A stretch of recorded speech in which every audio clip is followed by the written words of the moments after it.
in Ljungbyhed, and what's happening to the Saab Safir that was hit from behind? Well, you see the damage here on the fuselage and the damaged part. A sad story, yeah, but it's progressing with the new one. You see the wings are removed and pretty much empty inside. You see this one.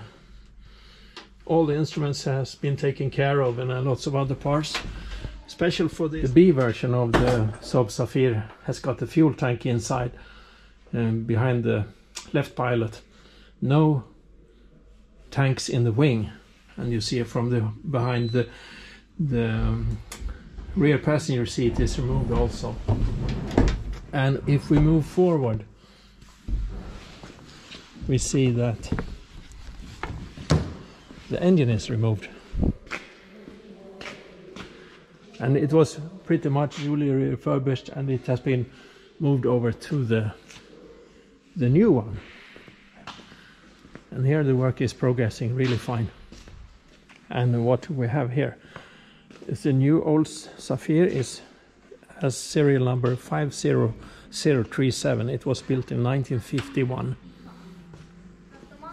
So it's, in fact, it's old, a little bit older than the 75, the damaged one. And it has the Swedish Air Force markings, which is kind of nice. The filler for the fuel tank behind this is a B version also. And here the engine is being installed with the constant speed propeller. And this is a huge step forward, a milestone. Really nice to see this one. So I think we're going to fly this spring.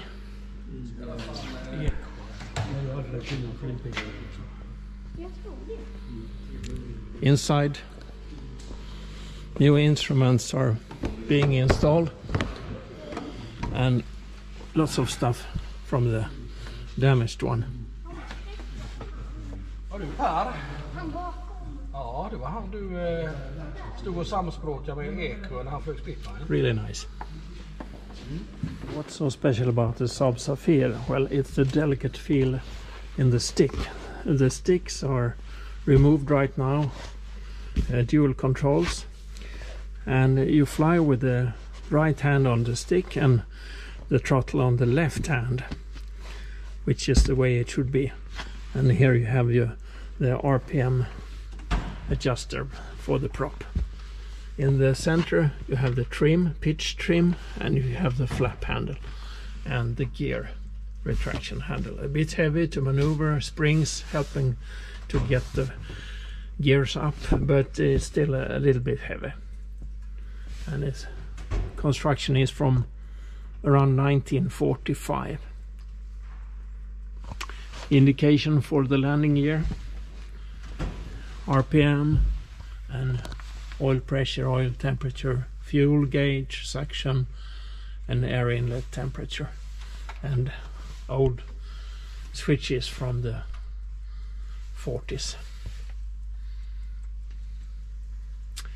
It's rather complicated. It's not like a Piper Cherokee, but it's complicated with lots of metal everywhere. Emergency eject for the canopy release, I should say, not eject. A light for night flying, compass, and here in the back you have the backrest on the seat, so you can have parachutes. If you remove this one, you sit on the parachute, and the backrest, and behind you have the fuel tank, of course. The engine is a Lycoming 0435. That means opposite cylinders and 435 cubic inches volume. 6 cylinders, which gives this plane a beautiful sound in the air. Sounds like an old plane. and lots of connections are being installed now. Yeah, lots of work. Okay, some more controls. Lean, rich or lean with this one, fuel tank selector, and carburetor heat, hot and cold.